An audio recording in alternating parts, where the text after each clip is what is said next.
Welcome. I'm Sebastian Mahfood, and you're listening to WCAT Radio, the on-air wing of En route Books and Media, bringing you the dulcet sounds of Catholic wisdom. Hey folks, welcome back to the Pat Flynn Show, specifically Sunday School. I'm absolutely excited for my guest today, Professor Stephen Barr. And I was gonna cheat with your introduction because your Wikipedia page intro is so impressive and so good that I wanted to read that for people. So would you mind if I started there? That's fine. And then I was looking through various profiles for you. I'm like, oh, this is too good that I can't not just read this introduction for people to give a background of kind of where you're coming from, and then we'll get into some of the topics that we're talking today. So I usually almost never read anything on here, but this one's worth it, I promise. So Stephen M. Barr is an American author and professor in the Department of Physics and Astronomy at the University of Delaware, not too far from me. I'm in Pennsylvania, and a member of its Bartol Research Institute. So I'll probably mess up some words here, but he is the president of the Society of Catholic Scientists. Barr does research in theoretical particle physics and cosmology. In 2011, he was elected Fellow of the American Physical Society, the citation reading for original contributions to grand unified theories, CP violation, and baryogenesis. His notable work includes co-discovering the much-studied flipped SU5 scheme of unification, identifying the Barr-Z diagram as an important source of electric dipole moment for basic particles such as the electron and neutron in many theories, and proposing the so-called Nelson-Barr mechanism as a solution to the strong CP problem. He is the author of the article on grand unified theories for the Encyclopedia of Physics. He obtained his PhD in physics from Princeton in 1978. Princeton awarded him the Charlotte Elizabeth Proctor Fellowship for Distinguished Research. He went on to do research at the University of Pennsylvania, not too far from my house, as postdoctoral fellow, and University of Washington as a research assistant professor, and Brookhaven National Laboratory as an associate scientist before joining the faculty of the University of Delaware in 1978. He was elected director of the Bartol Institute the Bartol Research Institute, I'm going to get that right, of the University of Delaware in 2011. Now, here's the part that I think is going to be really interesting for a lot of our conversation today. Barr writes and lectures frequently on the relation of science and religion. Since 2000, he has served on the editorial advisory board of the ecumenical religious intellectual journal First Things, in which many of his articles and book reviews have appeared since 1995. His writing has also appeared in Commonwealth, National Review, Modern Age, The Public Interest America, The Wall Street Journal, The Weekly Standard, and other publications. In 2002, he gave the Erasmus Lecture, sponsored by the Institute on Religion and Public Life. In 2007, he was awarded the Benemerenti Medal by Pope Benedict. In 2010, he was elected a member of the Academy of Catholic Theology. He is married to Kathleen Whitney Barr. They have 5 children.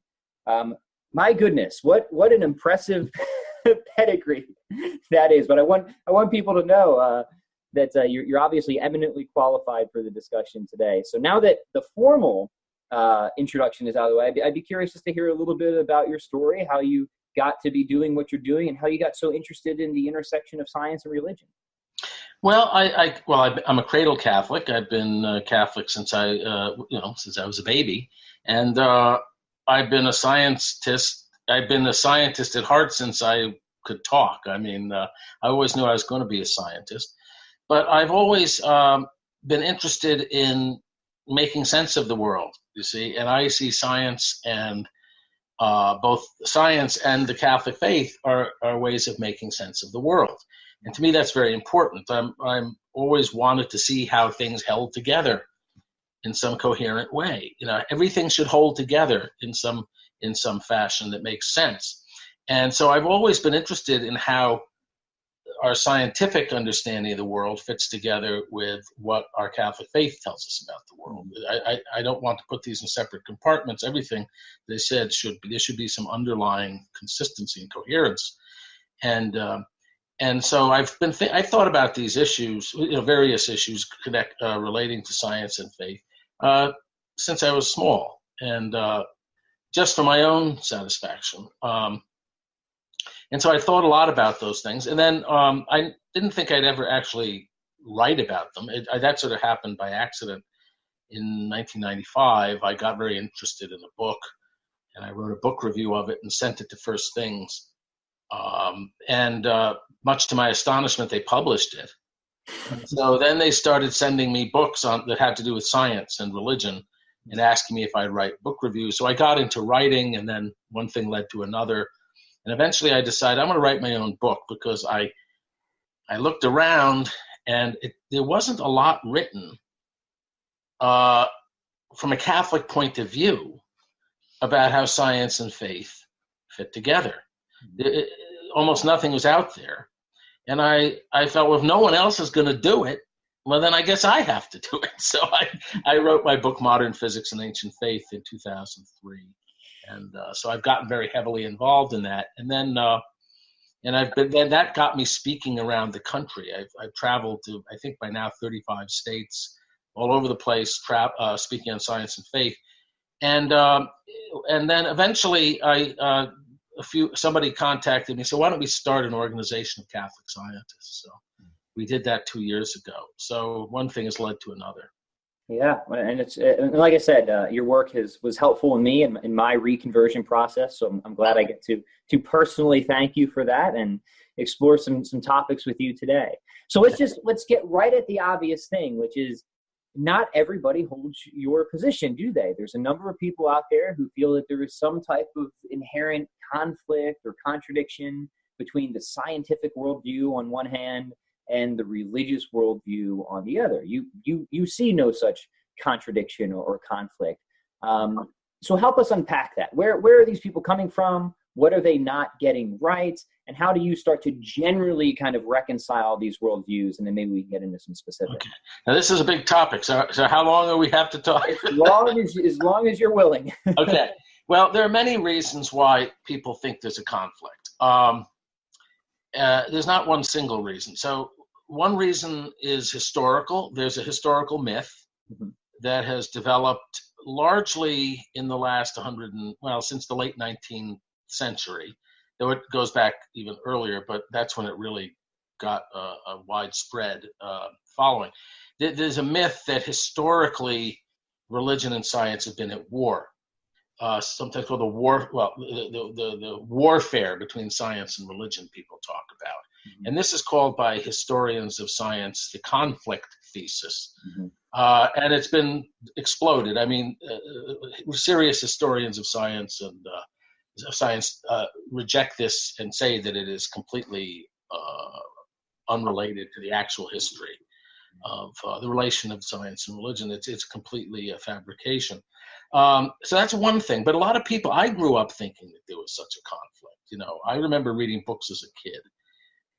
And that's how everything was framed. A lot of people who go into science are socialized into that view of the history of science. That's what they grow up believing. So that's very powerful. Galileo is the symbol of that. And when I talk to audiences of Catholics, whether they're high school students or college students or professors, and I'll say, what one name comes to mind when you think of the historic relation between the Catholic Church and science, they'll immediately chorus Galileo, everyone says. And then, of course, there's the fundamentalist Protestant attacks on evolution that are still going on. Galileo was 400 years ago, okay, so that's water over the dam. But every day people hear about religious people, mostly fundamentalist Protestants, attacking evolution. So it keeps alive this myth. That's one big part. But there's also philosophical reasons. I'd say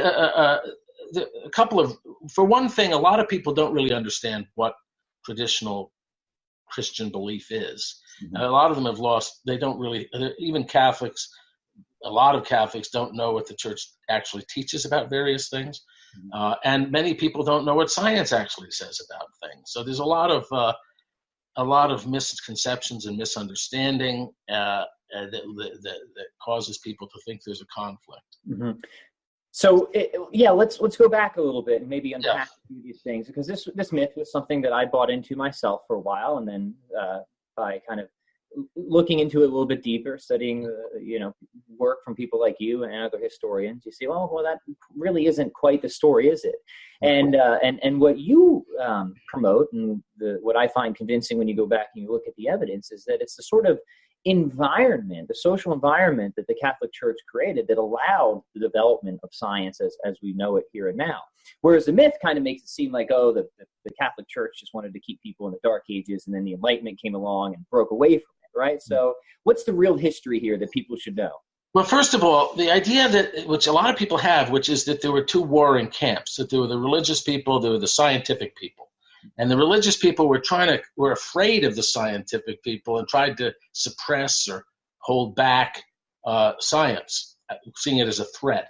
But of course, this is a complete anachronism, because if you go back, the scientific revolution, modern science, really took off about the year 1600. Mm-hmm. The 17th century was the century of the scientific revolution. At that time, and for long afterwards, almost all the great scientists were themselves religious.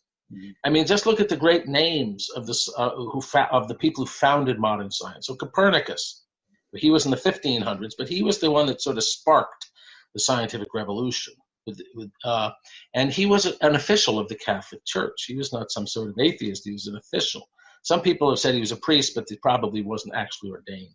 Mm-hmm. But then Kepler was a devout Lutheran, and he was probably the next great figure, Tycho Brahe. But Johannes Kepler, you look at his books on science; they're filled with prayers. One of them is, "I thank you, Lord God, our Creator, that you have allowed me to see the beauty in your work of creation." That was the attitude back then, that scientists were seeing the beauty of God's creation. Descartes was a religious. Pascal was profoundly religious and a mystic. Wrote works in defense of religious belief, against skepticism. Robert Boyle, who was considered the founder of chemistry, was a devout Anglican. He left a large sum of money to endow a lecture series that I think still goes on to this day, a lecture series to combat notorious infidels, meaning people who were not Christian believers. Isaac Newton was devoutly religious, and you can go on and on. All the great figures, virtually all of them, and all the way into the 19th century, the two greatest physicists of the 19th century were Michael Faraday and James Clerk Maxwell. They were both very devout Protestants. So the idea that there were all these religious people trying to keep down the science, there were scientific people who were themselves religious. And many of the clergy were scientists. I mean, there were many, and this is a whole story unto itself. Catholic clergy and Protestant clergy contributed immensely to the progress to science in the last 400 years. We can get into that maybe. It's a whole interesting story in itself. Well, so the myth is almost turning history on its head.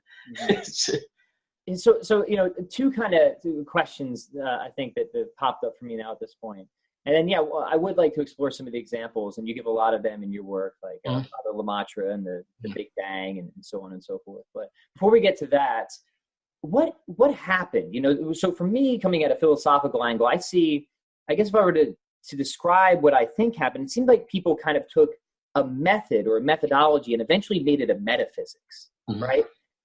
One, would you agree with that? Like, naturalism essentially. And two, how did that happen?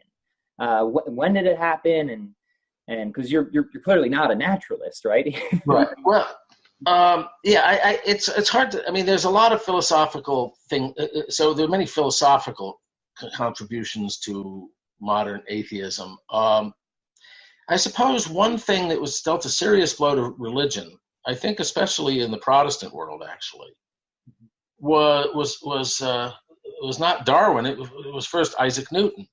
Because what Newton discovered was that the entire universe, the earthly things and celestial phenomena, were all governed by these very precise mathematical laws that governed everything down to the small, from great planets orbiting the sun to tiny particles and apples falling from trees. So everything was governed by these mathematical laws. Also, in Newtonian physics, the way you analyze things is you break things down into their constituent parts. You analyze a whole by looking at what all the small constituents are doing, which is perfectly correct approach. But what it led to is the idea that maybe the whole universe is sort of a machine-like thing. It's not. It gave a very machine-like picture of the universe, and people began to doubt how there could be free will. That was a big issue, because if everything is governed by these rigid laws, then our bodies, everything is governed by these rigid laws. How can there be freedom in this system? How can people freely choose to do this or that if the mathematics is forcing things? Because that was one of the features of Newtonian physics, is the equations had a property called determinism. That is, if you knew what was happening at one time, the equations would uniquely tell you what was happening at later times. So there was no flexibility in the system. What was happening now uniquely determines what's going to happen in the future. So how can I act freely? That was a big shock to people. That was one contributing factor. And so people, again, having a view of the whole world as very lawful and rigidly lawful, also worried how God could, then people started to worry how God could intervene. They felt that for God to have any effect on things, so you have to somehow reach into this machine and twist things out of the way they would have gone according to the laws. He would have to sort of violently intervene in nature to do anything. So people both worried about how we could act freely, how God could act in the world. And this, I think, led to a serious crisis for many people of faith. I think that's what may have started people losing their faith. But there are many other contributing factors. It also made people doubt whether there could be miracles. Miracles were a big problem for people because everything is very lawful. Then how can a miracle happen? Isn't that a violation of the laws? So I think that's when it started. Then another contributing factor was, when people discovered that the history of the earth and the history of life wasn't at the way a naive literalistic reading of Genesis showed it to be. That shook their confidence in the veracity of Scripture. So I think that was another big effect. And people also just had began to worry about the soul. Do we really have a soul? Aren't we ourselves just material things governed by laws of physics? We're just a bunch of atoms. Of course, people didn't know about atoms until maybe the beginning of the 20th century, but we are made of some physical stuff governed by physical laws. Where does the soul fit into all of that? So I think there are a number of things that fed into people having doubts about the soul, about free will, about the veracity of Scripture, and so on. So if you don't mind, maybe we could kind of take them one by one, because I don't think that these are just old conflicts. I think people struggle with these certainly even today. Correct. A number of things. So everything from, determinism is still pushed quite heavily, especially by new atheists, right? Right. People think that miracles are somehow prevented by the laws of physics and so on and so forth. So how do you respond to these objections or claims? How do you reconcile these things? Okay, well, first of all, there's a couple of miracles are the easiest one to deal with. The laws. Let's look at things from the other side. So the universe is very lawful. That actually is a very powerful argument for the existence of God. In fact, that's one of the oldest arguments. If you go back to the early church fathers, what do you see them pointing to when they're talking to non-believers as evidence of God? Well, one, the mere fact that the universe exists. The sheer fact that anything exists means it has to be some cause of existence. God is the cause of existence of the world, of everything. The other thing is the orderliness of the world. All the church fathers, and I could come up with a skein of quotes of 20 or 30 church fathers saying things almost in the same words. When you look at the orderliness of the world, it testifies to a creator, someone who imposed that order. So they pointed to the lawfulness of the world as pointing to a lawgiver who is God. In fact, the whole notion of laws of nature arose in the Western world, probably, some people argue, as a result of the idea of God as a lawgiver. So it was really the idea of laws of nature comes, in a sense, indirectly from the idea that God is a lawgiver who's not only the lawgiver to Israel, but the lawgiver to the cosmos. Now then, what about miracles? Because miracles, some of them, clearly or seem to violate the laws of physics. But that's not a problem, because if the laws of nature are God's laws, if he is the lawgiver, then he can suspend those laws. If there only are laws because God willed that there should be laws, he ordained these laws, and therefore he has the power to suspend them or override them for some compelling, very important purpose. And for Catholic, for Christians, for Jews, the reason God does miracles, the reason he's willing to sort of suspend the laws that he has established, is the salvation of souls, is the salvation of people. Miracles in salvation history, in the Bible and afterwards, always have something to do with saving us. Mm-hmm. And that's the overriding, that's more important than the orderliness of nature. We are more important than that. So miracles thank God. Yeah, I mean, thank God. So miracles are not really a problem if you believe that the laws are not like the laws of mathematics. Mm-hmm. 2 + 2 = 4 cannot be violated, or the laws of logic cannot be violated. But the laws of nature are not absolute laws like that. They could be otherwise. Mm-hmm. I mean, they just happen to be these laws, but you could imagine that the universe had different laws or no laws. And but they're only these particular laws because God willed that there be these particular laws. And if that's the case, then he can clearly will otherwise. He can suspend them. So miracle is not a problem. So what are the other things? Well, the free will one is free will. Comes up. Yep. Well, free will. Well, maybe before we get to free will, what about the how does God act in nature? This is a big problem. You see, I think at the root of almost all the idea that science and religion are at odds is one fundamental mistake. I think that explains a lot of it, a lot of the philosophical confusion. Mm-hmm. And that is that people see the God and nature as alternative explanations. Mm-hmm. It's God or it's nature. So if there's a natural explanation for something, well, that means that God had nothing to do with it.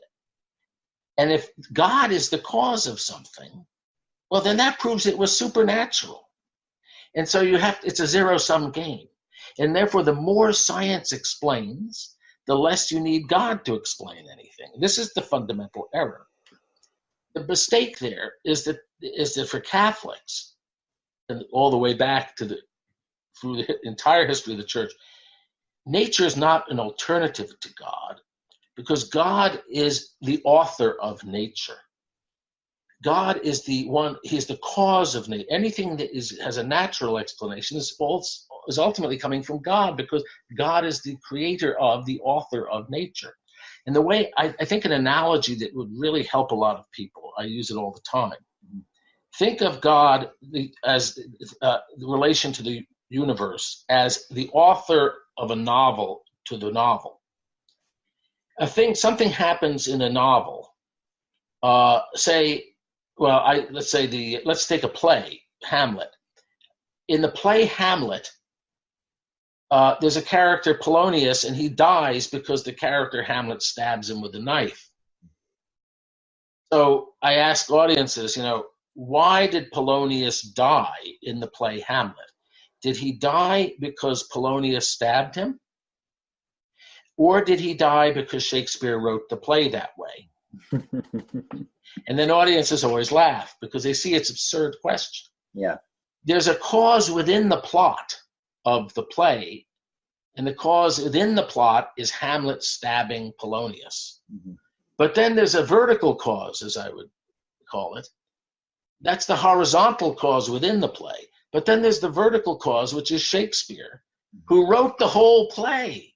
It is only because Shakespeare conceived in his mind and wrote this play and caused there to be a character Polonius and a character Hamlet and a knife, and Hamlet using the knife to stab Polonius, and that being the cause of Polonius dying.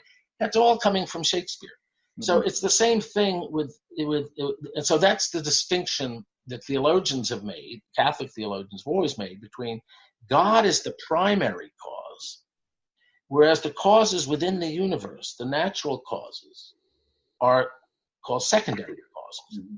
So it's like, so yes, within the universe, A causes B. And that's what we scientists study. Yeah, and that's very interesting to me because, I mean, Aristotle knew that. Thomas Aquinas knew that. But Aristotle did not have a creator God, you see, so he didn't really know that. See, well, Aristotle was a mover, though, at least, right? But you see, but he moved it in a different way. He was like a final cause more. He wasn't really a creator. So he's not like, Aristotle's God was not the author of the book. Mm-hmm. The Christian God is the author of the universe. So just as there are causes within the universe, in the plot of the universe, but God is the author of the whole universe, and he's the author of the whole novel, as it were. Mm-hmm. And there's no competition. So when people say, well, did this animal come to be because of this natural process of evolution? Or did it come to be because God wrote the script of the universe that way? Both.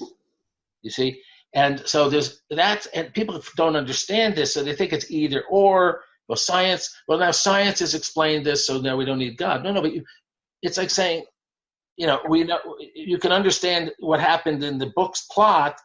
You read the book, and there's the internal explanation. Oh, yeah, I understand in this movie or the book or the play why this happened. It happened because of this. That doesn't get you out of the need to have an author. Mm-hmm. You still need the author of the book. So, yeah, if you don't mind, I'd like to maybe get a little bit more specific in your specialty, which is physics now, because all of that makes absolute sense to me, and that's ultimately the conclusion I came to. But I think people continue to be misled or continually confused because they will hear somebody like, famous example, Stephen Hawking, for example. Right. Who will say, well, you don't need God because the universe could have just come to be out of absolutely nothing, which to me is just a metaphysical absurdity, how he would ever do that. But as a physicist, what is your take on that, and how do you address that when somebody will bring up somebody like Hawking? Well, the best answer to Hawking saying that was something Hawking said earlier, because actually Hawking really completely demolished this argument in something that he wrote quite a while ago. His first famous book, popular book, was The Brief History of Time. I forget when it came out, but it was 20 or 30 years ago, probably closer to. But anyway, in The Brief History of Time, I think he was thinking more clearly about these issues. I don't know, he got confused later for some reason. Mm-hmm. But he said, look, all that physics can give you is a set of rules and equations, mathematical rules and equations. That's, for the last 400 years, that's all physics has been. That's all, the only kind of physics we know is mathematical rules and equations. He says, but it cannot explain why there is a universe for those equations to describe. Now, let me use an analogy that somebody gave me recently, which I like very much. The laws of physics are like think of the universe as a game that's being played, and the laws of physics are like the rules of the game. They tell you what can happen and so on. But think of baseball. So I can have a book which has the rules of baseball in it. There they all are, the rules of baseball. There's some of them are mathematical, but they're a set of rules. Mm-hmm. They tell you what kinds of things can happen in a baseball game, how they happen, how the baseball game begins, how the baseball game ends, and so on. They govern having that set of rules does not make there be an actual baseball game going on anywhere. There may never the rules of baseball do not tell you whether those are rules of some hypothetical or fictitious game, or there's an actual honest to God, baseball game being played. And those rules don't have the power to make there be a baseball game, a real baseball game being played. In the same way, the laws of physics describe what a certain kind of universe would be like, what kinds of things would happen in it, how it would begin, how it would end, and so on. But those rules do not tell you or do not cause there to be an actual universe. They can't. They're just a description.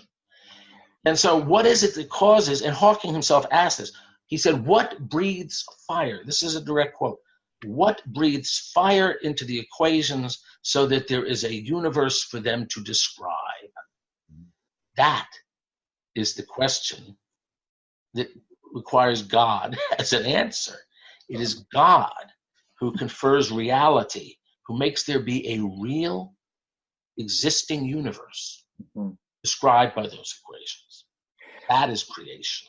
So, I have a lot of my studies were in sort of natural theology, and a lot of the sort of Aquinas and Lonergan style of arguments for God's existence. But there's a lot of philosophers and scientists who really like to kind of get down into some of the more scientific particulars. And I'd be curious what your thoughts are on some of these arguments. You have a sort of one that's becoming more popular now, looks at the fine-tuning of the universe as evidence for design. Do you think that there's validity to that? And can you describe what fine-tuning is for people? And okay. Yeah. So that's a very interesting topic. And now what I would say is, just as a prefatory thing, I don't like attempts to prove the existence of God. I think that backfires for many people, especially if you're talking to a scientist or a mathematician, and you say, I'm going to prove to you that God exists. That's not the right approach, because, of course, they know what a proof is. In mathematics, is practically the only place where you get really what could be called rigorous, airtight proofs. So they're going to look at your proof, and for them, it'll become a game. And they're going to look at the proof. You say to a mathematician, if I'm going to prove this. Of course, the proof is only any good if there's not any flaws in it. There's not any loopholes. So they're going to look for the loopholes. That's what they do for a living. Yep. And they're going to find one, because making philosophical arguments that are absolutely airtight is extremely hard. And they'll find the loophole or the weak spot in your reasoning, and they'll go away justified. They'll go away saying, see, his proof wasn't a proof. It wasn't really a proof. It had a hole in it. And then they're going to go away even more convinced that there's no good arguments for God. So I would say, instead of proofs, what you want to do is sort of point to things that say, well, here are some things that are suggestive that you might want to think about. The thing is, the atheists have a set of arguments which they don't regard as proofs, but they regard as suggestive, as pointing in a certain direction. So they would say, look, if we look at nature, it seems so cold, blind, and impersonal. We live in this big universe, so vast compared to human beings. We're nothing but a speck. We're obviously not, we don't amount to a hill of beans in this universe. Look at how small we are compared to the cosmos. Do you really think God created all this stuff? If he created it for us, then why are there, billions of light years of empty space out there? Right? And that's not a proof of anything, but it's sort of painting a picture. Or look, the world is cold and impersonal, governed by these mechanical laws. Where's your warm, loving, personal God in all of this? And that kind of thing. And they'll say, look, the universe, we're just an accident.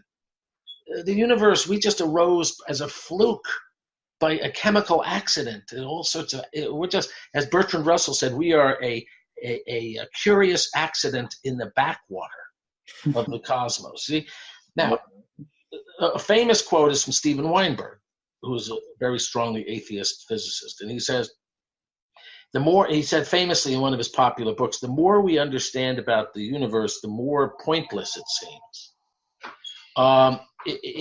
He said it's comforting for us to believe that we were somehow important and built in to the universe. We were meant to be here. But the more we learn about the nature, the more we see that we're just accidental. Nature did not have us in mind. So that's where I think you can give a counter argument. And again, that's not a proof. And say, look, but there are things that point to us, perhaps we are built in to the scheme of things. Maybe we are the point of this whole universe. There are things coming from science, physics itself. And what you referred to, there are many features of the laws of physics, as we've become more and more aware in the last 30 or 40 years. There are many features of the laws of physics that are just right to make it possible for living things, and us in particular, to be here. And people have thought about, let's take the laws of physics as we know them, and we know a lot about the laws of physics now. What if the laws were different a little bit in this way or that way?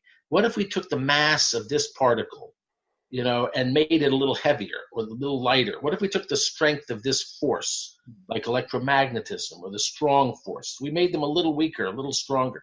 What if we, sort of changed the laws a little bit?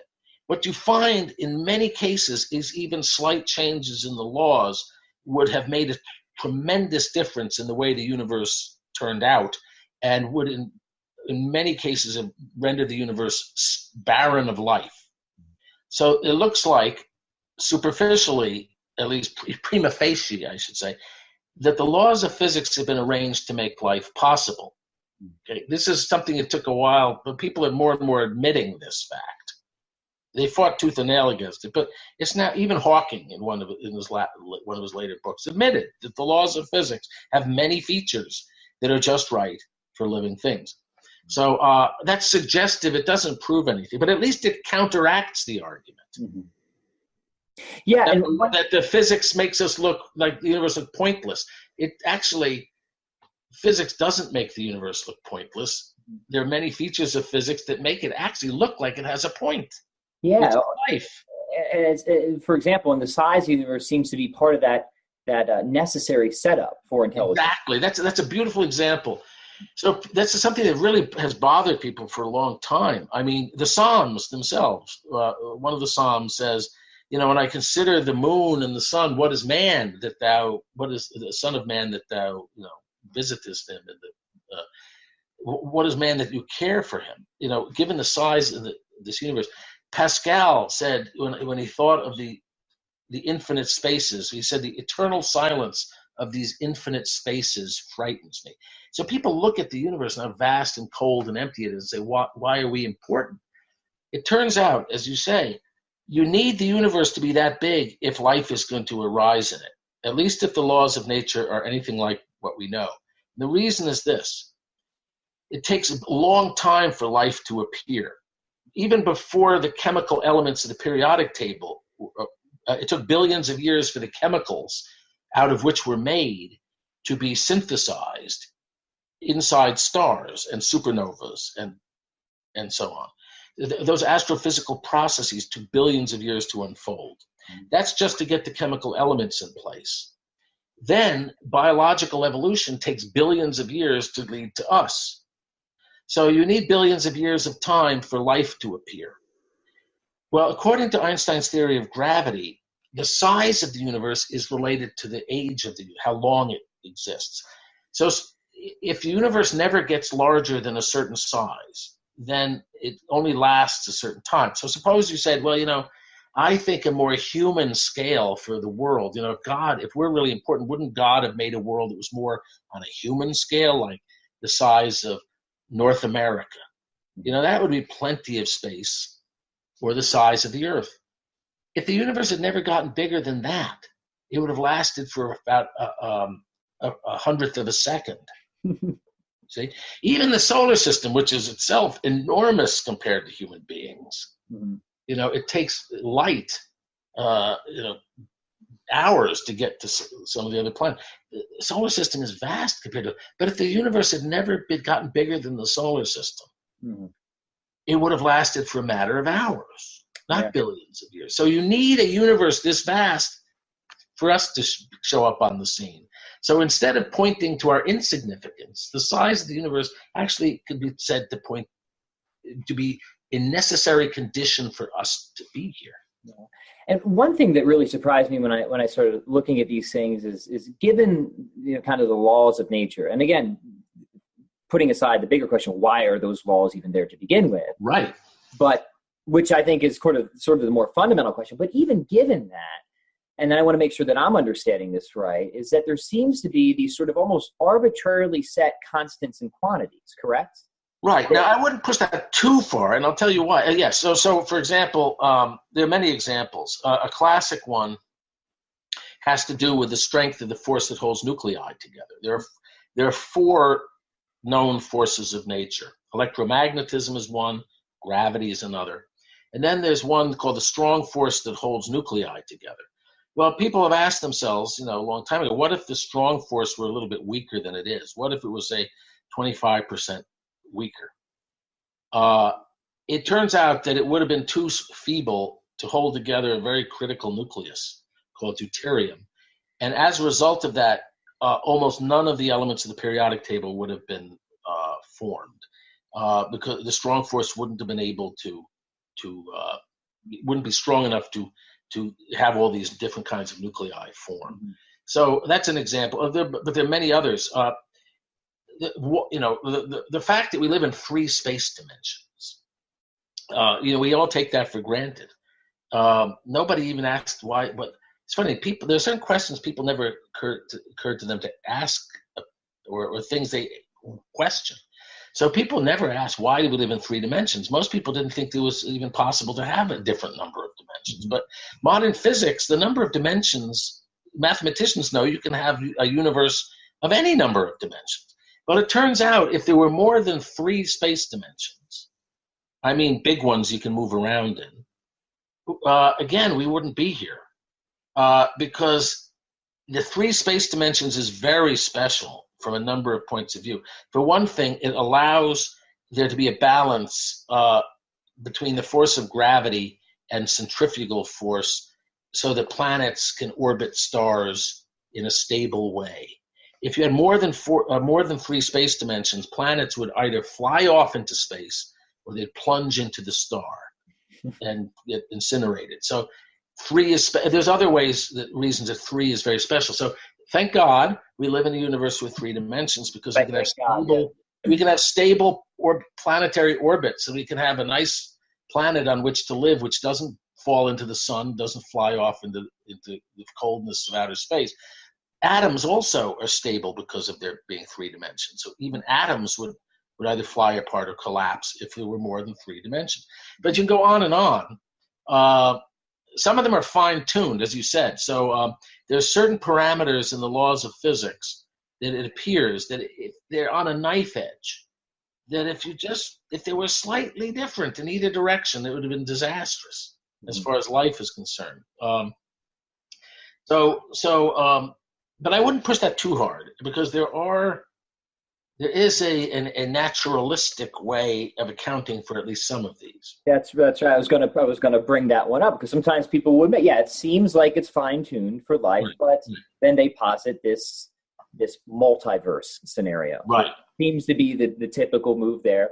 And I've seen you respond to this before. You do a very nice job in your work of that. But if you wouldn't mind, what do people think of this idea?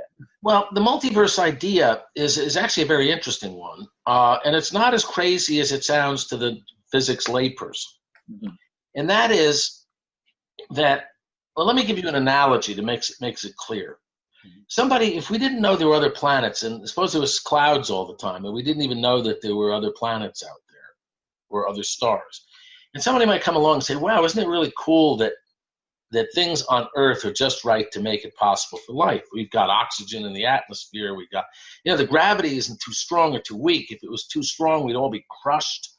If it was too weak, the atmosphere wouldn't be strong enough to hold the atmosphere. The atmosphere would leak off into space. It's not too cold. If it was colder, all the life would be frozen. If it was hotter, we'd all be incinerated. And go a whole list of things that make the Earth a nice place, possible to have life. And they say that shows that there's a God. God made the temperature right, the chemicals just right, everything just gravity just right. And then along comes a guy and says, actually, I think the reason everything is just right on Earth for there to be life is that there's a vast number of planets out there. And they actually span the whole range of possibilities. Some are too hot, some are cold, some are too strong, the gravity's too strong, some it's too weak. Every possible thing is tried out on some planet, but there's so many planets that there were bound to be some which were habitable. And so, and that actually is right. Okay, that's more or less true. Now, what people do is they say, okay, all these things about the laws of physics, they're not dealing with planets, but they're dealing with these quantities in the laws of physics. Well, you say the strong force is just right, and the mass of these particles is just right, and so on and so forth. Maybe these things you thought of as constants of nature that are fine-tuned, maybe they actually vary from place to place. Maybe the universe is way bigger than we imagined. And in very remote parts of the universe, so far away we can't see them, these parameters take different values. Some places the strong force is too weak to hold nuclei together. In other places it's too strong and other disasters happen, and so on. And maybe in other parts of the universe there are 4 dimensions of space, in others there's 2, and so on. And everything is tried out in different parts of the universe. There's bound to be some place where all of these features of the laws are just right to make life possible. That's called the multiverse. Yep. So the universe is very big. So the multiverse idea is that the universe is very, very big compared to the part we can see, and that certain things which we thought were sort of fixed features of the laws of physics, masses of particles, strengths of forces, and so on, are actually varying from place to place. And it's a big lottery, and it's so many different values of these parameters and so on are tried in different parts of the universe that there's bound to be some parts of the universe where they all line up to make life possible. That's the multiverse idea. It's not a crazy idea, but it also doesn't completely undercut the argument that the universe is sort of perhaps designed for life. So it kicks it up a notch, doesn't it? Yeah, so I would say there is, first of all, I think, just so people don't think it's a crazy idea, there are reasons to believe, very powerful reasons to believe, that the universe is vastly bigger than the part we can see. And you might ask, well, how can we know that? Because by definition, we can't see those places, that we can't see. So how do we know they're there? Well, there are indirect ways that it suggests that the part we're able to see, even with the most powerful telescopes, is a drop in the bucket compared to the entire universe. Okay, so there also, we do know theories where certain parameters which vary from place to place so that they look like constants or in one part of the universe, but they have different values in another part. So that also is something that is not difficult to, that can happen. So the multiverse idea, that's why I say it's not a crazy from the point of view of fundamental physics. What I would say, though, is this. First of all, it's not clear that the multiverse idea can explain all of the features that are favorable to life. There's certain things you need to have for life that it doesn't look like it's easy to explain them with the multiverse idea. But beyond that, to have a multiverse is itself a strange kind of universe to have. In order to have a multiverse, the deepest laws of physics have to be very special. And people should understand the kind of multiverse theories physicists take seriously. There is deep down at the very bottom some fundamental set of laws that apply everywhere. Okay, so there is a set of laws that applies everywhere. Maybe you could think of it like the United States. There are certain fundamental laws that apply everywhere in the United States. Now, we also have state and local laws, right? But that's permitted within the framework of the fundamental laws of our country, that you could have variations. So the multiverse you have to have the fundamental laws of nature be very special to get a multiverse. And my punchline is, one way or the other, if you want life in a universe, you have to have laws that are really kind of special. They're either going to be special in that certain quantities, certain parameters are chosen to be just right, or they have to be special in the sense that they are the kinds of fundamental laws that will make the universe into a multiverse. Either way, you have to have special laws. And so I think that is sort of pointing to the fact, what people should realize is the fact that we live in a universe with complex living things is not something you should take for granted as something that had to sort of happen inevitably. It wouldn't happen in most universes that somebody would think up. If you imagine some super mind thinking up laws of physics for possible universes, the vast majority of the laws he would think up for possible universes would lead to universes that would not have life in them. So the fact that we live in a universe with life is a remarkable thing. It's astonishing, actually. And the more you learn about physics, the more astonishing it seems that beings like us could exist in this world. Yeah, and I guess the one other thing about the multiverse scenario that sort of was never appealing to me, kind of like the many worlds interpretation, is, you're kind of positing something where anything could happen and therefore it will happen. So how do you avoid all these really strange skeptical scenarios? Like, how do I, I guess there could be a world where I'm actually talking to Professor Stephen Barr, who doesn't really exist. He's just a hallucination. Well, the many worlds interpretation of, by the way, a lot of people confuse the two. They're different. I know they're different. I know you're not confused, but audiences often do. The many worlds interpretation of quantum mechanics is a much more well, I won't go into that. It's a way of interpreting quantum mechanics. The good news is it probably is not a tenable view. It has severe theoretical problems, the many worlds interpretation.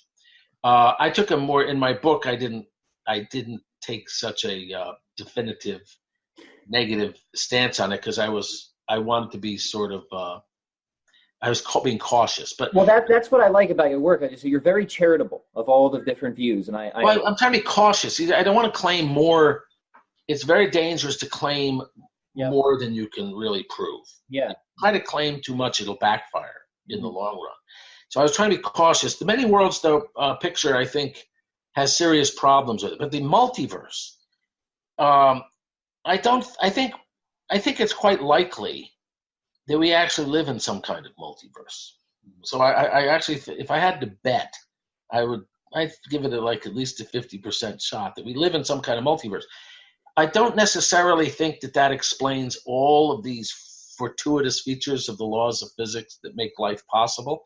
I think it might explain a lot of them, but not necessarily all of them. And also, as I said, that doesn't undercut the argument that we were meant to be here, because God could have said, well, one way to get life is to get the conditions just right for life, to get the laws to be, these parameters to have the right values, is to build a multiverse and let things rip, and then you're going to have places that have the parameters just right. So it seems to me that's not I think it's bad for religious people to attack the multiverse idea. Yeah. It's not as crazy as it sounds. I mean, the more you know about physics, the less crazy it seems. But and as I said, it doesn't really undercut the argument that we might be meant to be here. Yeah, and so, it certainly wouldn't make a difference to me anyways, because it's still would the question of, well, why is there a multiverse rather than nothing at all, right? Sort of like, why is there the contingency, classic Leibnizian, even Lonergan too, who I mentioned you were a fan of, the much more fundamental philosophical questions. Right, the fundamental ones are the fact that anything exists at all. I think Leibniz is the one who said, why is there something rather than nothing? This is the question that creation answers. It would have been a perfectly logically self-consistent state of affairs for there to have been nothing in existence whatsoever. Actually, except for God, because I think God is a necessary being. It's logically necessary. I agree. God is a necessary being. God cannot not exist. God has to exist by his nature. God must exist. But it's quite possible that nothing else exists. There's certainly no finite creatures, no finite beings, no universe. Why do any contingent things? And then why does it then? So if the fact that it doesn't have to, you need to explain why it then actually does. And that's one argument for God. But the other one is, again, you go back to the early church fathers, you go back to scripture itself. the orderliness of the world. It's the lawfulness. And that's one where science is actually strengthening every day the argument for the existence of God. Because when people in ancient times talked about how orderly the world was, they didn't know 1/10 of it. They didn't know 1/100th of it. I mean, we now look deeply into nature, and we see in the depths of nature, in the fundamental laws of physics, we see order that's absolutely remarkable, a mathematical orderliness of astonishing intricacy and sophistication. I mean, to understand the mathematical structure of the physical world, you need to know a lot of math. In fact, if superstring theory is right, and I think a lot of the smartest people think it probably is, and I think it probably is, the mathematics of that is so incredibly deep that you've had thousands, or at least several hundred of the most brilliant mathematical minds in the world been studying this intensively since 1984, and they still have not fully wrapped their minds around the mathematical structure of superstring theory. So that's the kind of order we're dealing with. We're not talking about tinker toys here. You know, the universe isn't built with Legos and tinker. It's not some sort of thing that a child might have put together. This is really sophisticated stuff. And so this argument that the orderliness of the world points to a mind is, I think, more powerful than ever. Yeah, which is a really interesting thing, because I told you how I'm sort of I say convert, or revert. I was baptized Catholic, fell away from faith pretty early, and for many years I would have considered myself an atheist, and some of the arguments I would have given were exactly what we talked about. Well, look at the universe. It's so pitiless. It doesn't matter, right? And that was just me just being ignorant. I never really looked into any of these things that we were talking about. And when I finally did, when people challenged me on this, and I was blown away. And then, of course, the sort of deeper philosophical arguments were really helpful to me too, because I'm with you. I try and avoid physics or biology because I'm not a specialist there. But I can give you a good Thomistic or Aristotelian or sort of metaphysical argument there. But I love talking to people like you because you are a specialist there, and you can help clarify things for me. So in that sense, I certainly couldn't not have the conversation about the Big Bang with you, right? Because this is important for a couple reasons. One is sort of the originators of the theory of the Big Bang. That was kind of an important figure, right? And then, the person who was really the main proposer of the Big Bang theory was Georges Lemaitre. One of my French Catholic scientist friends taught me how to say his name. So how do you do it one more time? Because I was going. He says it's sort of like Lemaitre. Lemaitre. Yeah. Now most people say Lemaitre. That's how I say it. Yeah, but it's apparently Lemaitre. I try to say it right, but every once in a while I just throw up my hand and say, "To heck with it, I'm going to say Lemaitre." Yeah. But anyway, Father Lemaitre was a Catholic priest. He was also a theoretical physicist, and he was actually, so it wasn't just, hey, maybe the universe began with the Big Bang. It wasn't just some spinning a tail. He was doing very heavy-duty calculations. He was one of the first people to use Einstein's theory of gravity to solve its equations and apply them to the universe, to the cosmology. And he showed the two people independently, he and a Russian Jewish mathematician named Alexander Friedman, independently of each other, showed that the equation of Einstein's theory of gravity could describe an expanding universe that expanded from some very small size. And Lemaitre understood that it was actually space itself that was expanding. It wasn't just that things were moving away from each other through space, but space itself stretching. So he understood he proposed that the universe was expanding, and that it was expanding from what he called the primeval atom, which we now call the Big Bang, that it was expanding from some primordial event or explosion, and that the universe had a beginning. Alexander Friedman had done some of the same work, but he died he died quite young, so he was out of the picture by the time Lemaitre proposed the Big Bang theory. But those are the two people, Friedman and Lemaitre, who were the fathers of the Big Bang Theory.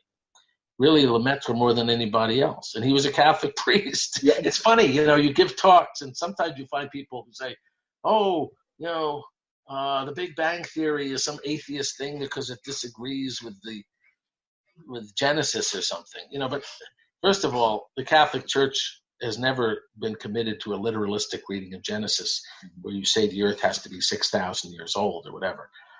That's really a fundamentalist Protestant reading of Genesis. And when you tell them that actually the Big Bang Theory, not only was the Big Bang Theory proposed by a Catholic priest, but it was enthusiastically embraced by Pope Pius XII in 1950. He wrote, or 1951, I think it was. He gave an address, Pope Pius XII, no modernist he.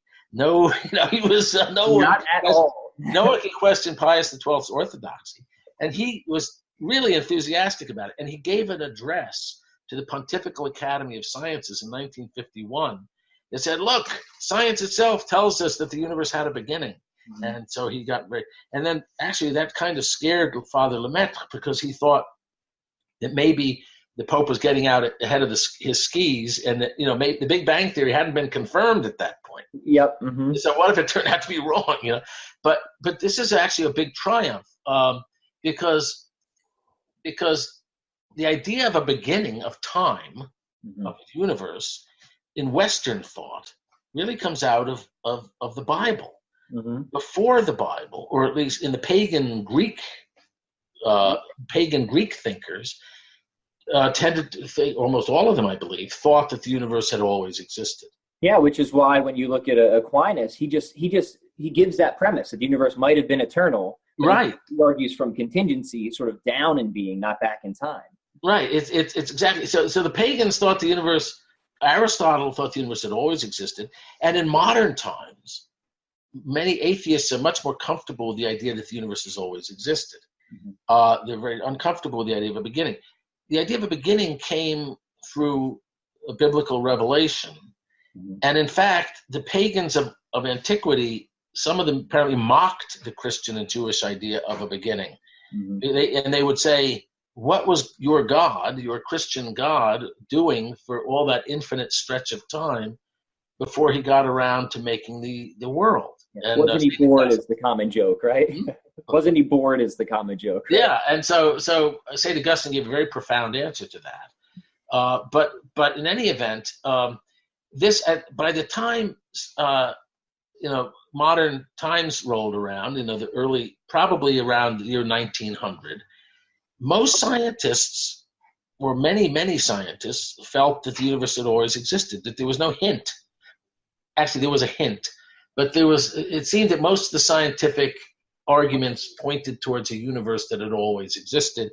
And the idea that there was a beginning of the universe began to seem to many people like religious mythology. Mm-hmm.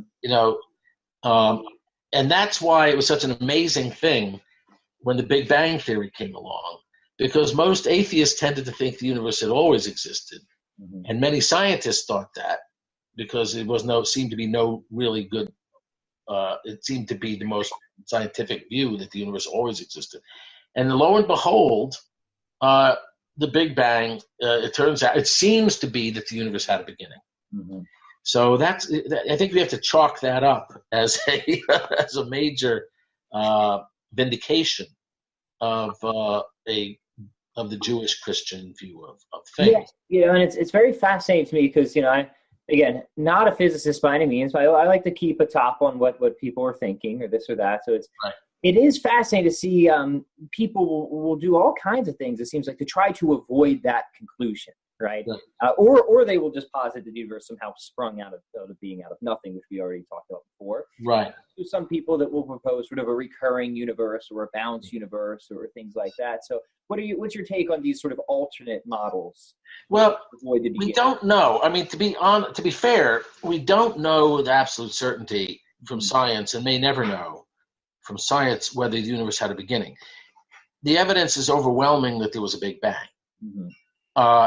Now, it's possible, and the standard picture of cosmology, the standard model of cosmology is that was the beginning of the universe and the beginning of time, and space. But it is possible, it's conceivable that there was something before the Big Bang, and that the Big Bang was not the beginning of everything in the whole universe, but maybe just the beginning of some epoch in the universe, the beginning of our part of the universe. It may be that everything that came out of the Big Bang is just part of a larger whole that stretches back infinitely into the past. Now, it's hard to exclude that absolutely, because for one thing, you can't see past the Big Bang. You're not going to be able to directly know what, if anything, was before the Big Bang, because the Big Bang would have obliterated any memory of anything earlier.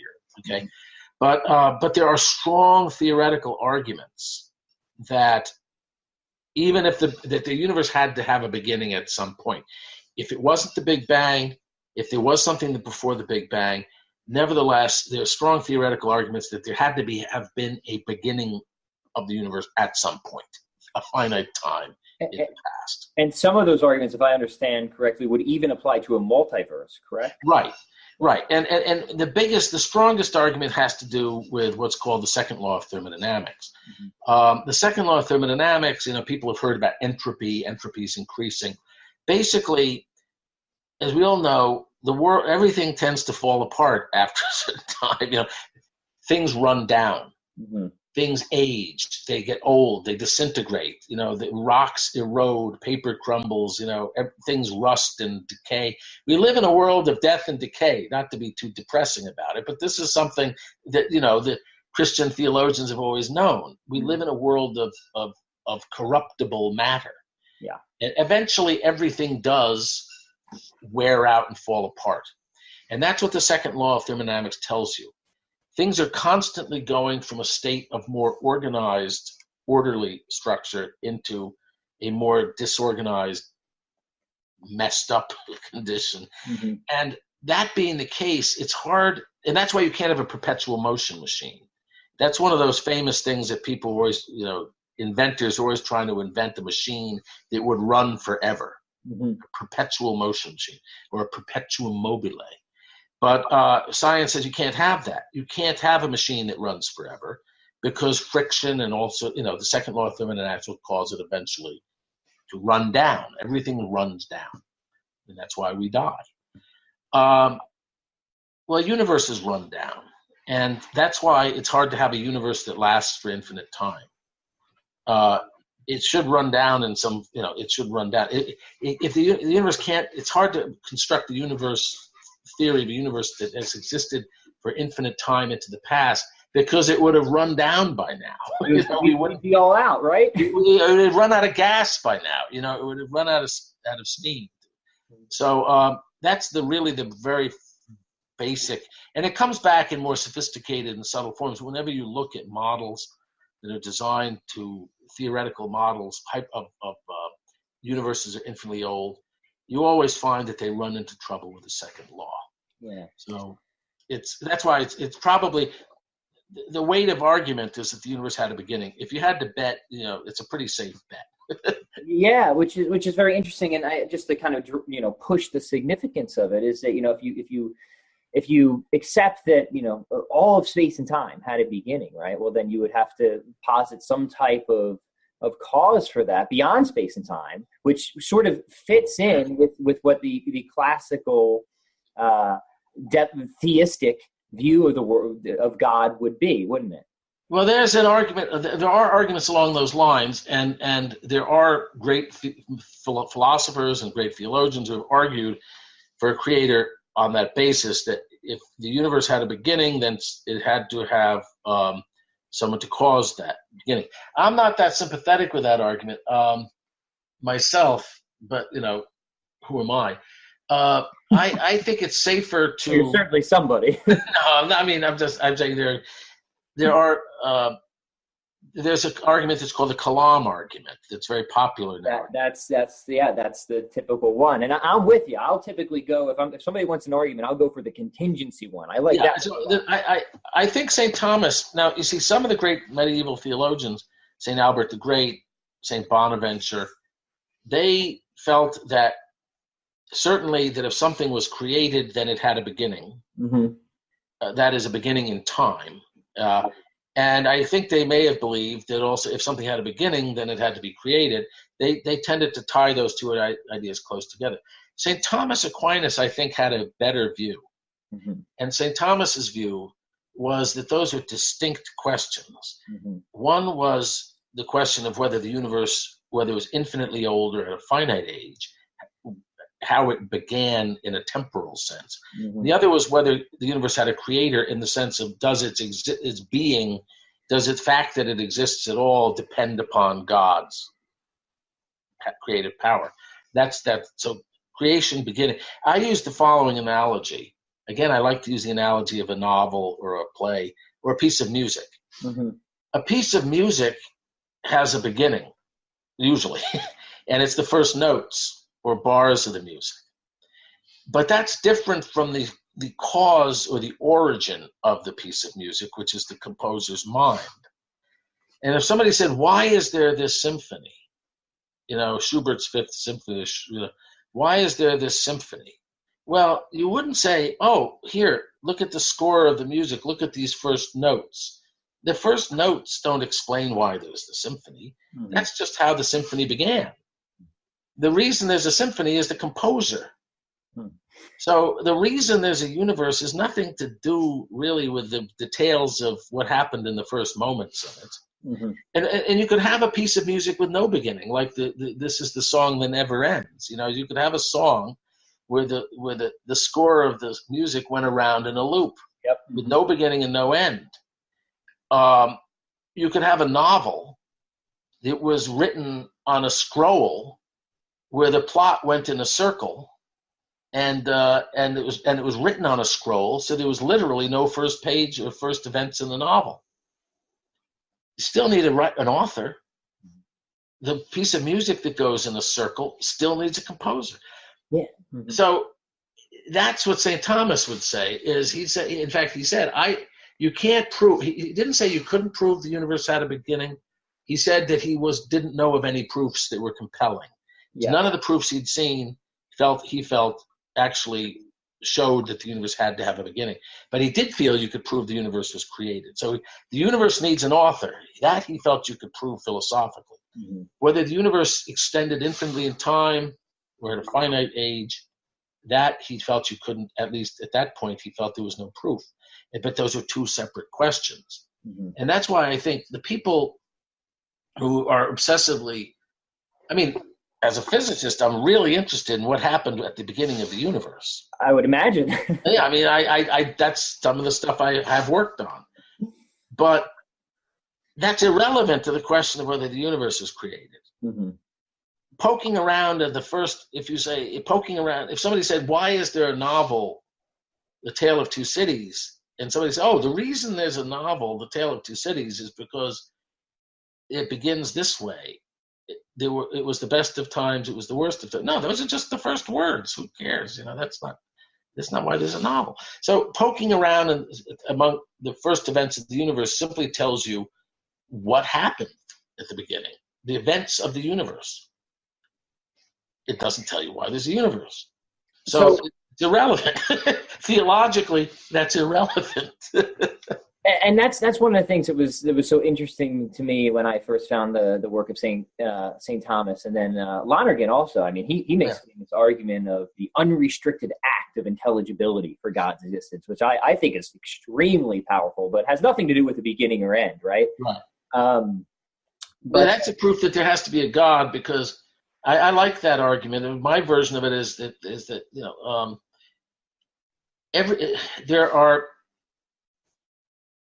everything has to be intelligible. If there are certain things that are intelligible, mm-hmm. and if they're intelligible, there must be a mind that understands them. So I think there has to be an infinite mind that understands everything. Mm-hmm. If there weren't a mind that understood everything, then everything would not really be intelligible. Okay. If reality makes sense, this was Lonergan's argument basically, as I understand. If everything makes sense, and that's what we believe, everything makes sense. That's what most scientists believe. They certainly assume it. They assume it. you wouldn't be out there slaving away trying to make sense of this phenomenon or this thing unless you knew that it did make sense and there is some intelligible explanation for it. But if everything makes sense, it must make sense. There must be someone to whom it makes sense. Mm-hmm. How can you say that something is intelligible if there's no mind that can actually understand it? It's like saying if this chair is movable, it must be something that can move it. If there's nothing that can move the chair, it's not movable. If there's nothing that can, something isn't audible unless there's something that can hear. And something is not intelligible unless there's something that understands it. I think you have to have, ultimately, posit some mind that grasps all intelligible things. Otherwise, they're ultimately not intelligible. I like that. I like that presentation a lot. So I don't want to get too much but there's one more thing I do want to ask you about, and since we're on the topic of minds, thing that was very interesting and ultimately persuasive to me that moved me out of sort of my atheism to at least an agnosticism at first was really getting serious about philosophy of mind. Yeah. And having immense difficulty trying to see how a world of just physical things, call it physicalism, right, could account for the phenomenon of consciousness. Right. It seemed to be something about consciousness that could not be reduced to purely physical things, right? Exactly. Now, a lot of people will bring this into the world of quantum mechanics and all sorts of things there. I didn't even find that necessary, personally. Right. I want your idea on this. Consciousness coming from the viewpoint of a physicist. Right. Well, this is something, this is something people should understand, first of all, is that what we're fighting against, us religious people, is the new atheism is not just atheism. It's not that they're just saying there's no God. They're saying the new atheists are much more radical than that. Most atheists are much more radical than that. Mm-hmm. They not only say there's no God, they say there's nothing but matter.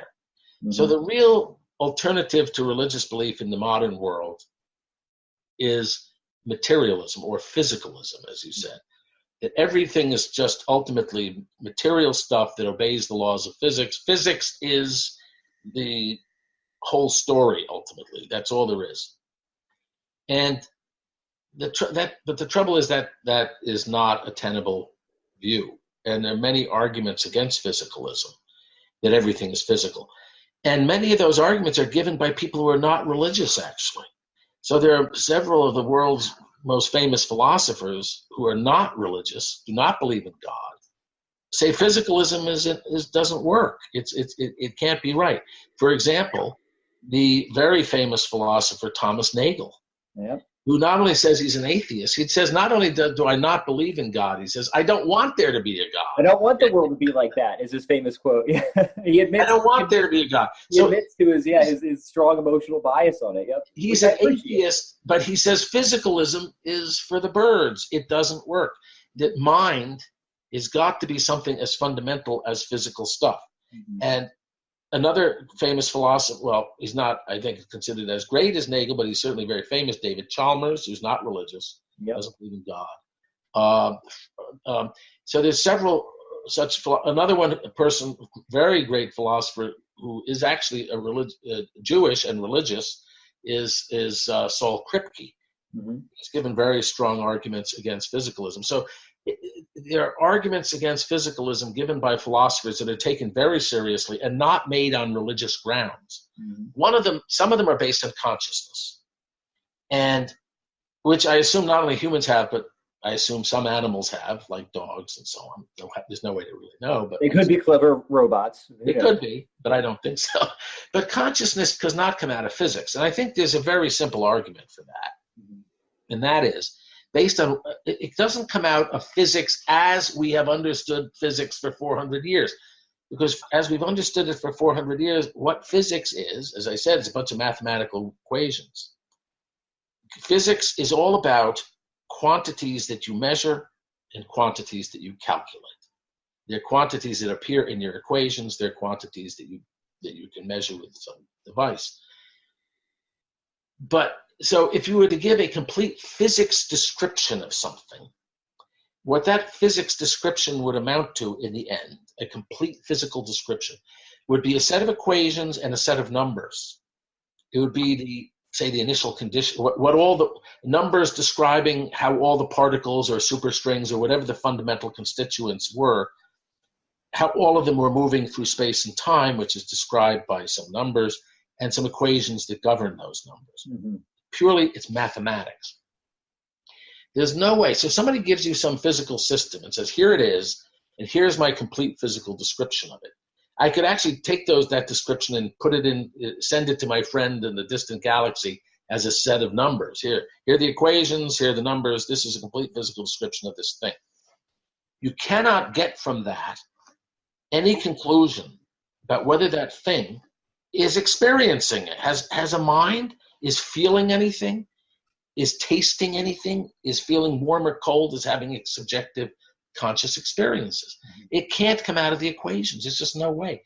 I mean, if you went to a distant planet, like on the old Star Trek, and found some purple blob moving around and making a noise, this purple blob, and you say, oh, it's alive, and then you take your tricorder or whatever, you take something and you know where every subatomic particle in that purple blob is, what it's doing, the full equations, the whole physical description of that thing. There's no way to derive from that mathematical information any conclusion about whether that blob is feeling anything, mm-hmm. or is aware, is conscious. There's no way to know if your laptop is conscious. I mean, you could play against a chess-playing computer. How do you know whether it's feeling it? There's no way you can tell. Yeah. And so physics is powerless to explain or consciousness. The taste of strawberries is not something that appears in an equation. You can solve all the equations you want till you're blue in the face, and that doesn't tell you what the taste of strawberries is, mm-hmm. or the smell of a lilac, or the sound of an oboe or something. Yeah, So and the very funny thing about this is to see, once people kind of reach that conclusion, which again a lot of really smart people do, is to see which way will they go after that. Yeah. And then sometimes people will stick with it and they'll become eliminativists and just deny that anything like consciousness exists, which is crazy. if that's what you want to think, fair enough, right? Like, yeah. I don't know if we're going to get any more productivity out of that conversation. And where they'll say it's an illusion, well, who's having the illusion or something like that? That was always deeply incoherent to me. But then how else they try and explain it? I think of people like Chalmers and Nagel, and then they'll try and put it back into physical things with theories like panpsychism and things like this or that. It seems to me anything to almost avoid, right? Well, you see, I think one could possibly say, and I'm sympathetic to this, that conscious, so a dog, I would say, is conscious, I imagine, has sensations, mm-hmm. it tastes the bacon, and so on, that you give it, and smells the bacon. It's not just a sophisticated machine programmed that when the bacon molecules go into its nostrils that it behaves in a certain way. It actually is smelling, experiencing things. Now, I think a dog is, I incline to think it's a purely natural thing, mm-hmm. and that consciousness is a part of nature, mm-hmm. but it's not a part of physics. Mm-hmm. So I think the universe has two kinds of things in it. I'm not some radical dualism where they're not related. Yep. But there's physical stuff and there's sort of mental. There's consciousness and certain mental realities, which I think are equally fundamental. Yeah. And they're clearly related by some natural law, mm-hmm. in such a way that if you have a brain of a certain sort, you have certain kinds of neurons doing certain things, then you will have consciousness accompanying it. Yeah, by some law of nature. But that law of nature, which is, of course, God has ordained that it will be so, that law of nature is not a law of physics. Because, again, the consciousness, the physics can only describe the mathematical structure of things. And those conscious experiences, those tastes, those smells and things, mm-hmm. the qualia, as philosophers call them, are not things you can put into equations. And so it's not what Chalmers talks about there being psychophysical laws. Maybe there's some kind of other kind of law. It's not physics, but there are laws that govern certain mental realities and how they're related to the physical reality. But I would simply say it's not physics. That's all I'm confident of. It's not physics. And that's very important, because most atheists who are sort of scientific atheists, the ones who take their inspiration from science, they think that everything is physics. See, physics does explain so much about the world. In fact, I dare say, and here my Thomist friends would not like it, some of my friends, I think physics does explain everything there is to explain about a plant, rosebush. Now, a lot of people won't like that, but I am a physicist, and I tend to think that when you leave out of account mind, take everything in the universe, there's no mind associated with it, whether it's a galaxy or a rock or a plant or anything like that. Physics, I think, actually tells you everything there is to know. It doesn't tell you whether it's beautiful, but it tells you everything there is to know about the properties of the thing. Mind, it doesn't tell you. So, but see, I think a lot of the atheists say everything is physics. So consciousness, I think, really cuts the legs out from under them. Mm-hmm. Once you admit that there's something, that mind can be something fundamental itself, it makes it easier to believe in God. Mm-hmm. Because then you can say, well, maybe there are other minds out there that are not actually connected to physical things. Angels, for example, pure intellect. So in Catholic tradition, angels are purely intellectual. They're purely mental. And God is infinite mind. Once you can recognize mind as a fundamental entity that doesn't necessarily even need matter, then you broaden your horizons, and it's a little easier to believe in things that you can't see and touch and smell, like our free will, our intellect, angels, God, and so on. Yeah. This has been an extremely enlightening and fun conversation for me. So I guess the one thing I would want to wrap up on before we talk about where people can get some of your work is you are the president of Catholic Scientists, correct? Yes. Thank you for letting me plug that. Yeah. Well, first off, please plug it. And I also would like kind of like a pulse on the state of affairs, because, I think kind of in the realm that I spend a lot of time in philosophy, there's been what seems a very strong resurgence, if not outright revolution, of a lot of theistic thought. Right. Is this going on in science as well? Maybe you're even part of it. I don't know. I wouldn't get that. I wouldn't be that optimistic, though. I do think. My book, Modern Physics and Ancient Faith, to plug that, the message of that book is that many of the discoveries of modern physics in the 20th century actually, if looked at in the right way, sort of point more in a religious direction than they do in an atheist direction. Mm-hmm. That's not necessarily the way a lot of scientists look at it, though. So I don't know whether scientists are becoming more religious. I tend to doubt it. But what's happening, I think, is that religious scientists are beginning to realize they have to come out of the closet. What's happened, anyone who's lived in the academic world knows that it's one of the least, there's less intellectual diversity and freedom in the academic world than anywhere else on the planet. I will attest to that, yes. And so people whose views are out of step in the academic world tend to keep a low profile, because they are afraid that they will be discriminated against. Mm-hmm. And so there's a vicious circle here. So this is true also of religion. People who are religious are afraid that if they make it too well known that they are religious, they might be discriminated against by their colleagues. Not all of their colleagues, but even if there's maybe at one critical moment in their career where they're up for a promotion or they're applying for a job, if there's one person who's anti-religious who knows might cost a serious penalty. So people tend to keep their religion a little bit private and under wraps. That creates the impression within the scientific world that there are not very many religious people, because they're so quiet about it. Whereas the atheists are out there very vocal. The Stephen Weinbergs, the Stephen Hawkings, the Lawrence Krauses, and so on, so are shooting their mouths off all the time.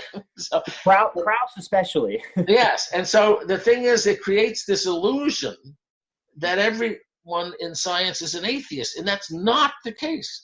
There are lots of religious scientists, and there are lots of Catholics who are faithful Catholics who are in science. And so we decided a couple of years ago, I and some friends of mine, let's start a society of Catholic scientists, first of all, for fellowship among Catholic scientists.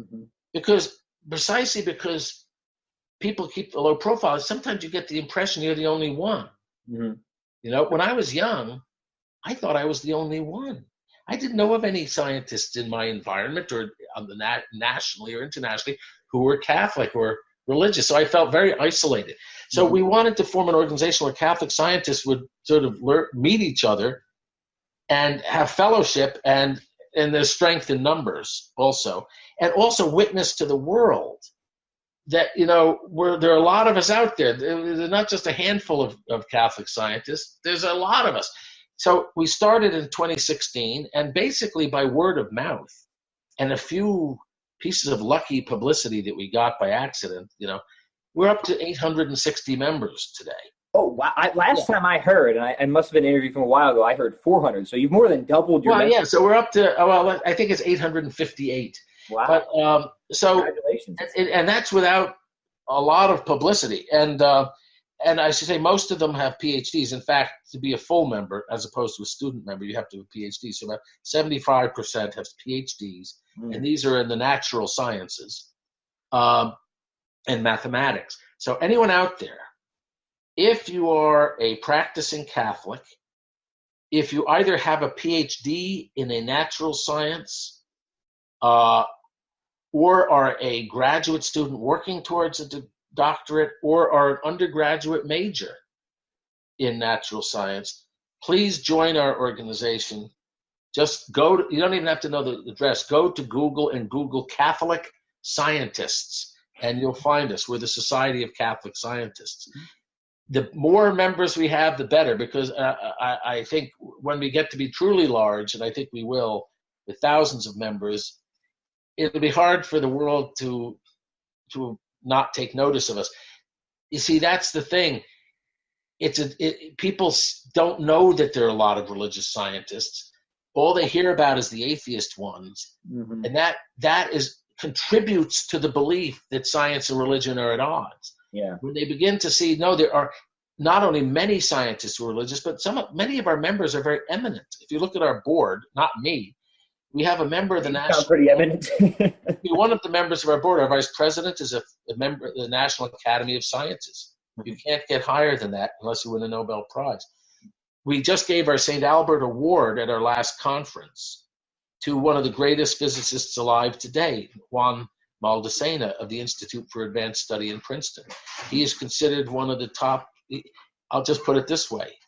He wrote a paper in theoretical particle physics that is the most cited paper in the history of the field.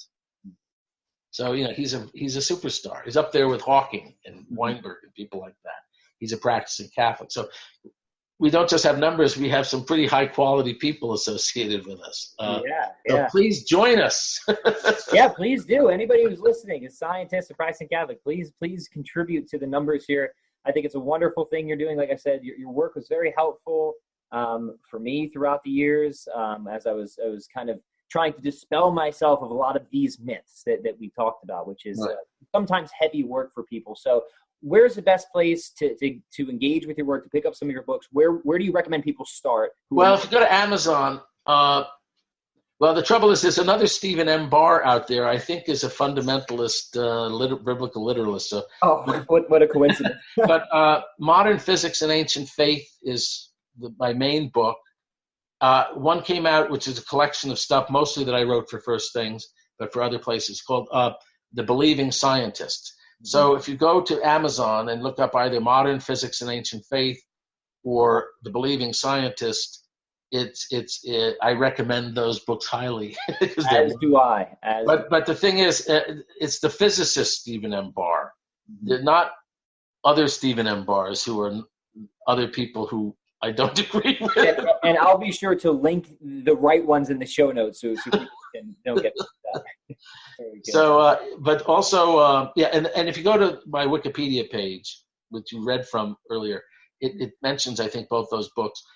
But I think I love it if people bought my book, but I love it even more if they join the Society of Catholic Scientists, if they're scientists or scientists in the making.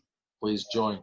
Great. And come to our conferences. You'll have a lot of fun. By the way, I should say that at our first conferences, scientists were so enthusiastic, the Catholic scientists, because it was the first time in their lives that they were in a room with, more than 100 other Catholic scientists. Yeah. Where they could sort of be themselves, Yep. It's like a fish who's been put in the water for the first time. I can imagine the feeling. It must have been wonderful. Well, I hope that this contributes to your numbers, and I hope that this causes a revolution. It's such an exciting. That's our hope. That's the thing. So, thank you so much, Dr. Barr, and I hope we get to have a conversation again soon. Very good. Thank you. Thank you very much. We hope you enjoyed the program and will join us back for another show on WCAT Radio. This is Sebastian Mahfood. Good day.